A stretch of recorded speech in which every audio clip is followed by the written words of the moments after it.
The test is in four-part, Part 1, Part 2, Part 3, and Part 4. Now look at Part 1. Part 1.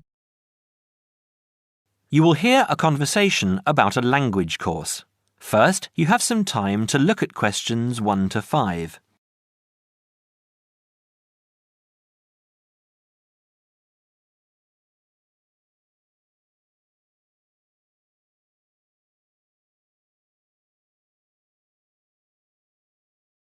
You will see that there is an example that has been done for you. On this occasion only, the conversation relating to this will be played first. Good morning, Borgheimer Language Courses. How may I help you? Oh yes, I contacted you some time ago about following a German course in Germany, and you advised me to take your placement test before we go any further. Well, I've done that now, so I'd like to go ahead with booking the course for this summer, if that's possible. Certainly, sir. You said you took the placement test. What was the result? I was placed at the O3 level. O3. Right. That's lower intermediate. Fine, Mr. The answer is Level 3 or Lower Intermediate, so the course level has been filled in for you. Now we shall begin. You should answer the questions as you listen, because you will not hear the recording a second time. Listen carefully and answer questions 1 to 5. Petterson. John Petterson. Could you spell that for me, please, Mr. Petterson? P-E-T-T-E-R-S-S-O-N.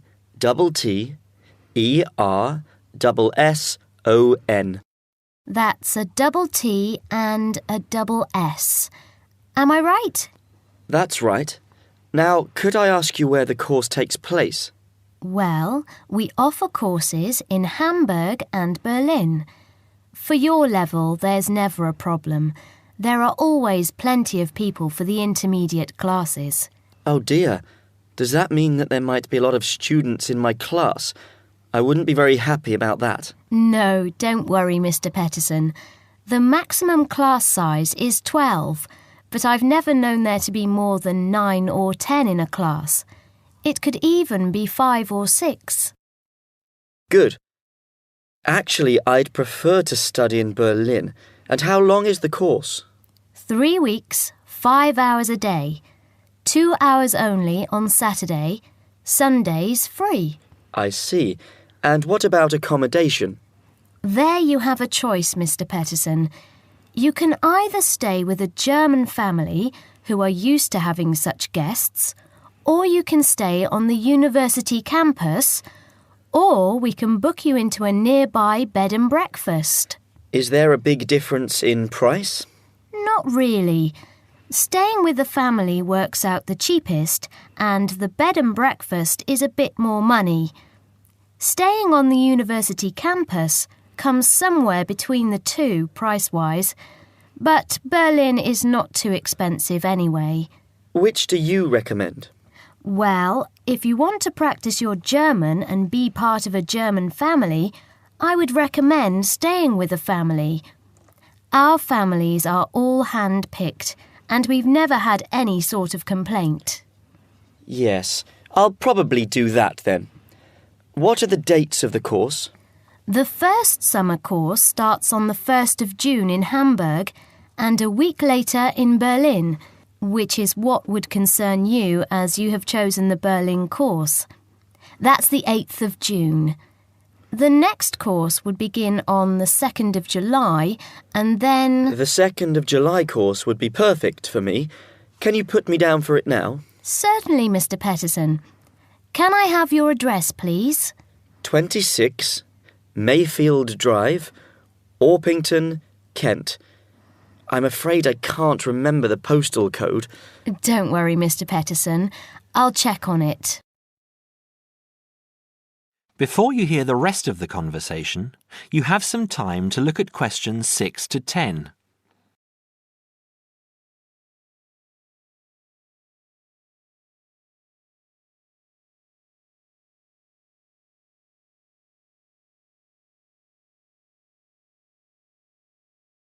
Now listen and answer questions 6 to 10.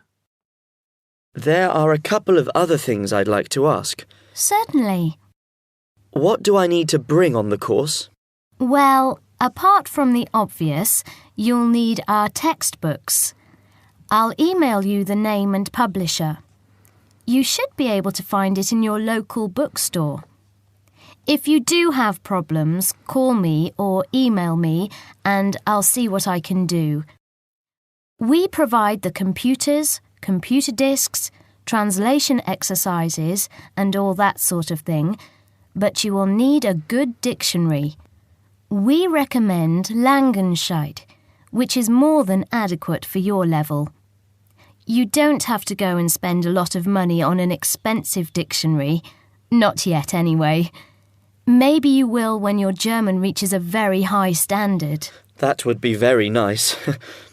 Now, finally, what about the cost of the course? And how do I pay?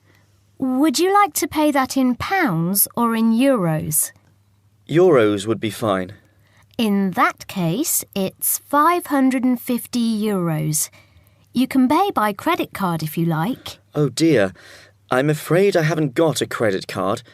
How else can I pay? That's not a problem, Mr. Peterson. You can pay by bank transfer. Fine. By the way, I forgot to mention I am a full-time student. Have you got a student card? Oh, yes. Then that does make a difference, you'll be pleased to hear.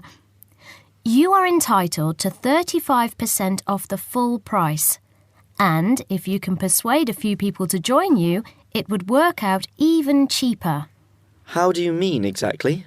Well, for every 5 people you find, 1 goes free. In other words, if there are 6 of you, you get 1 free course.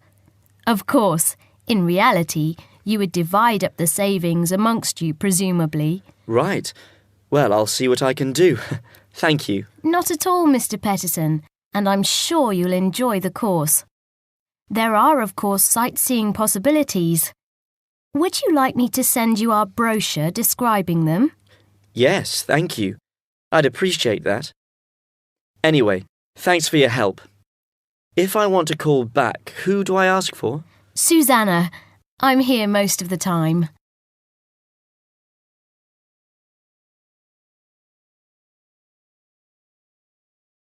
That is the end of part 1.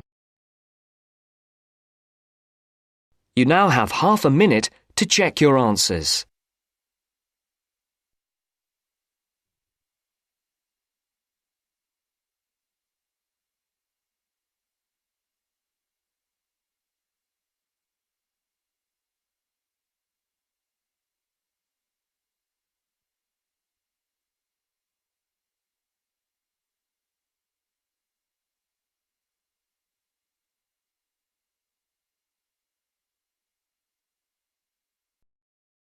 Now turns to part 2. Part 2. You will hear a member of the local council describing plans to redevelop part of the seafront of a coastal town. First, you have some time to look at questions 11 to 15.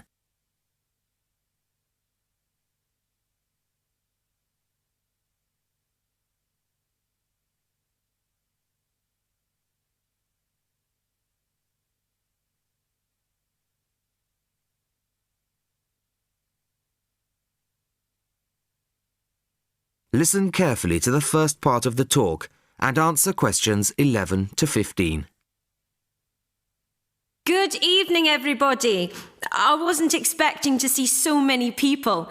Clearly, this is an issue of great local interest. Thank you all for coming. Well, as you all know, I've come to talk about the Council's plans for redeveloping the western part of the seafront. Firstly, of course, the Queen's Parade shopping centre is to be demolished. It was built on the cheap and in a hurry in 1953 and recently came third in a national newspaper's ugliest buildings in the country list, so I don't think anybody's going to miss it. The question was, what do we replace it with? Well, after consultations with the local community, we decided as I'm sure most of you are aware, to replace it with a complex of small shops and workshops, plus a 3-screen cinema. We particularly didn't want another bland glass and steel shopping centre full of the same old chain stores as every other town centre. No, this is our chance to do something just a little bit different. I'll start at the top. On the 3rd floor will be a cafe and a restaurant. Part of this will be open air, so people can enjoy a meal or a cup of coffee in the fresh air, weather permitting, of course. Below this will be the cinema, and below that, on the 1st floor, will be some much needed council offices. We're getting very cramped in the town hall, I can assure you. On the ground floor will be 20 small shop units, ranging in size from 20 to 50 square metres.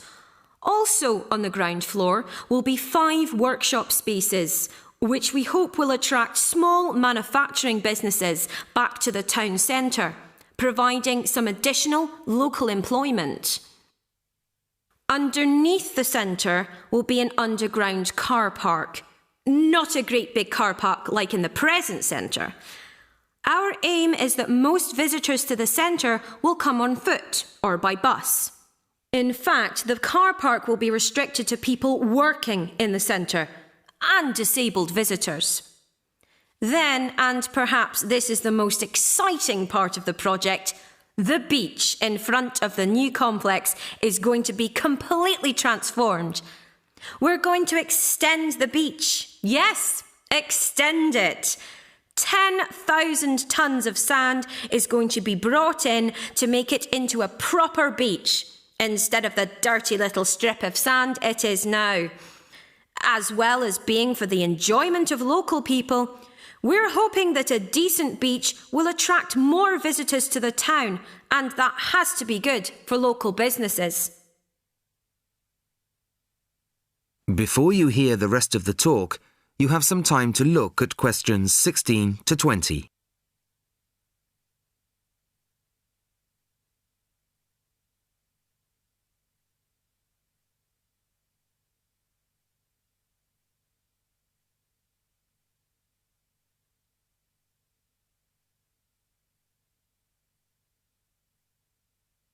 Now listen and answer questions 16 to 20.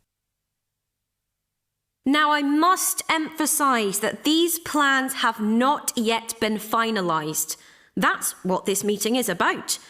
Of course, it's vital with a project like this that we have the support of local people. After all, we work for you and it's your money that's paying for it. So, first of all, the plans for the new centre are going to go on display in the town hall. They'll be there from Monday the 5th of March until Friday the 6th of April. Plenty of time for anybody who's interested to get over there and have a look at them, I think. There'll be a suggestions box in the same room as the plans. Anybody who has anything to say is welcome to fill in a suggestions form. These forms will be looked at and taken seriously, you can be sure of that. Then on Tuesday, April the 10th, there'll be another public meeting much like this one, and in this same place. It'll start at 7 o'clock, and there'll be a chance for local residents to address the council. We'll also report back to you on the results gathered in the suggestions box. Anyway, I'd now like to hand you over to my colleague, my fellow councillor. That is the end of part 2. You now have half a minute to check your answers.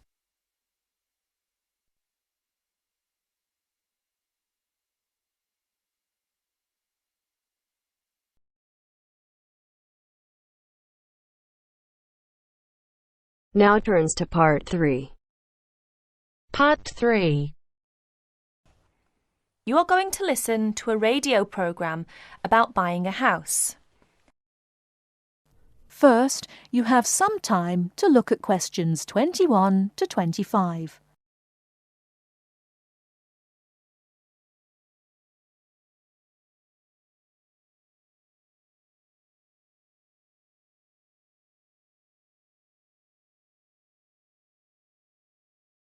Now listen carefully and answer questions 21 to 25.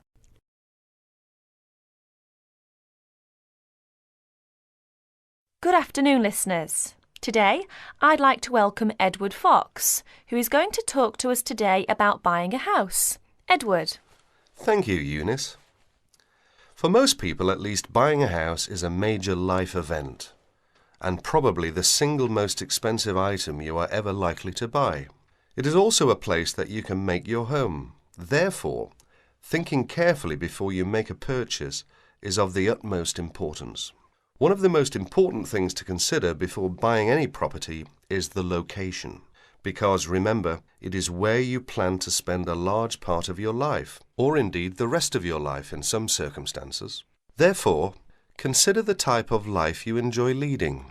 Are you a very sociable person who enjoys nightclubs and discos?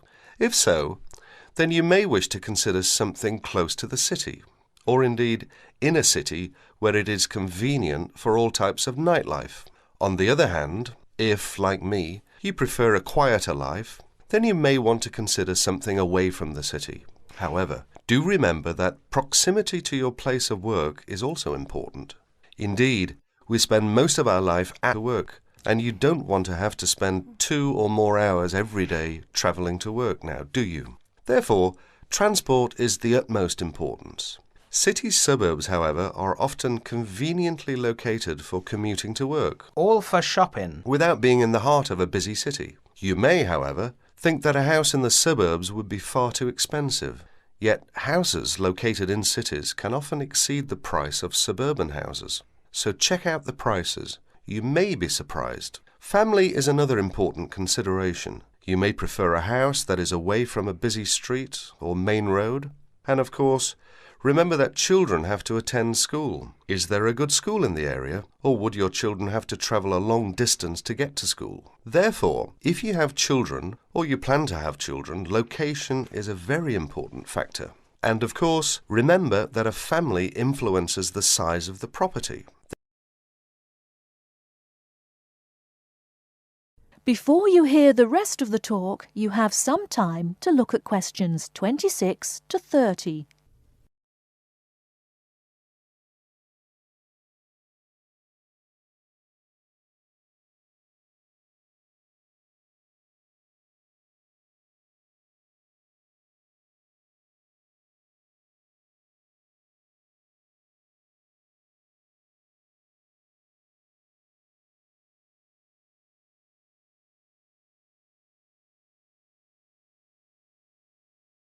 Now listen and answer questions 26 to 30.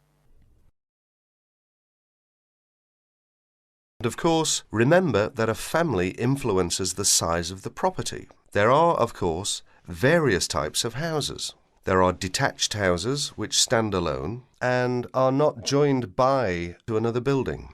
Then there are semi-detached houses, which, incidentally, are the most common, and for good reason. Because they are less expensive than detached houses, this is because they are, in fact, 2 houses joined together, and therefore take up less space. And finally, there are townhouses, which are many houses joined together to form a long row. But don't think that townhouses are less expensive than semi-detached houses. They rarely are. This is because they are usually built in cities where the prices of property is very expensive indeed. The age of property is another consideration.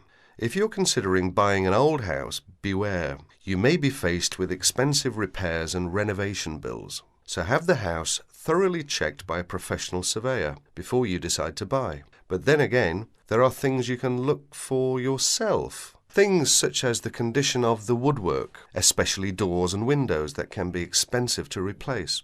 More importantly, make sure all the fixtures and fittings, things such as cupboards, sinks, taps, bathtubs, are all in good working order, because replacing kitchens and bathrooms can be a very costly business.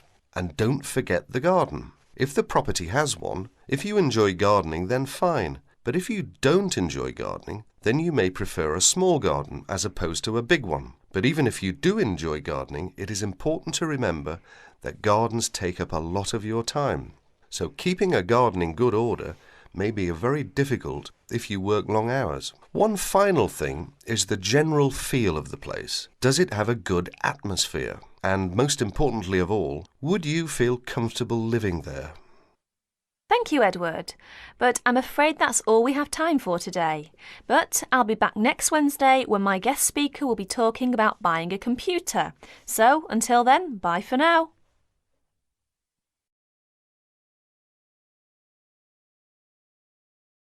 That is the end of part 3. You now have half a minute to check your answers.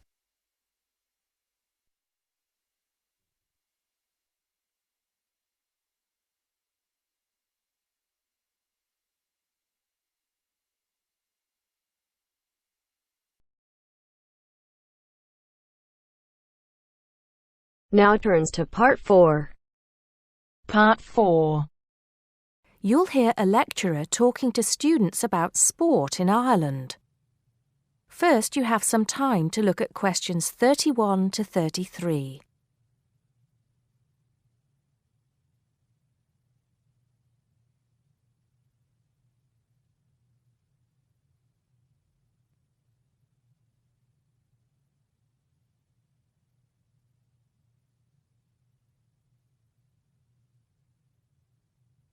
Now listen carefully and answer questions 31 to 33.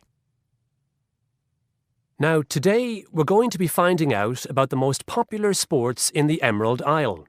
That's Ireland, of course. Can you guess what they are?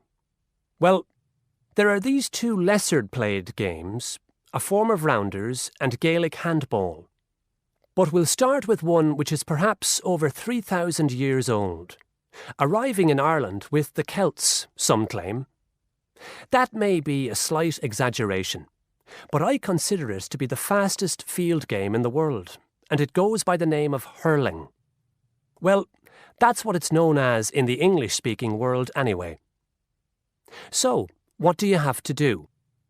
You've got 15 players on a team, one of them the goalkeeper.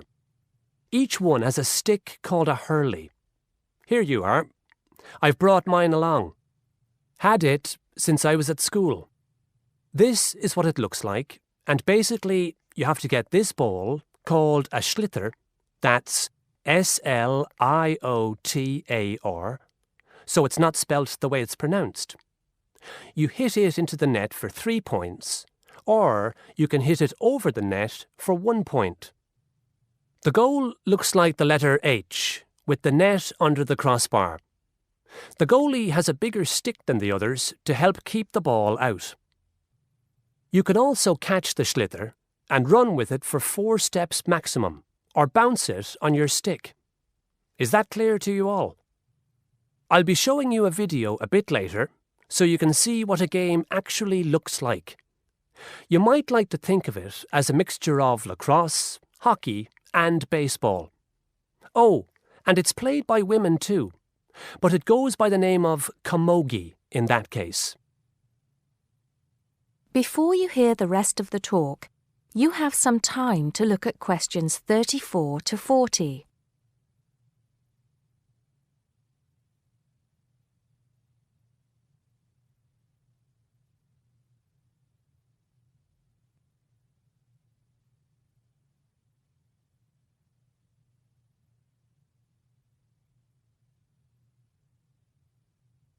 Now listen and answer questions 34 to 40. I'll give you a bit of the history, shall I now? Generally, the golden age of the game is considered to be the 18th century. But systematic rules were first agreed and drawn up at that great shrine of learning, Trinity College Dublin, in 1879, founding the Irish Hurling Union, closely followed just a few years later by the formation of the Gaelic Athletics Association. With greater organisation last century, the All-Ireland Hurling Championship got off to a flying start, And I'm proud to say that my own native city of Cork has won more than 20 titles over the years. But then, so have Kilkenny and Tipperary. Is it only played in Ireland? No. Well, it is the only country with a national team at the moment. But you may be surprised to discover there are hurling clubs in London, as well as in America and Argentina, to name just a few. The other game I'd like to take a little time to introduce you to is Gaelic football, which is played on the same pitch as hurling with the same number of players. But there's no net. You just have to get the ball over your opponent's goalposts. And you can do that by kicking or punching the ball. However, you're not supposed to do that to the players, I might add. Imagine it as a combination of soccer and basketball. But in my opinion, it's a more exciting spectacle than either of those. Excuse my bias, if you will. It's also very popular with women. In fact, there are more women's teams than for any other sport. Whether despite or because of the physical contact involved, I wouldn't like to say. They do play a shorter game, 60 minutes, rather than the men's 70. So, let's have a look. If we can have the lights down, I'll see if I can get this technology to work.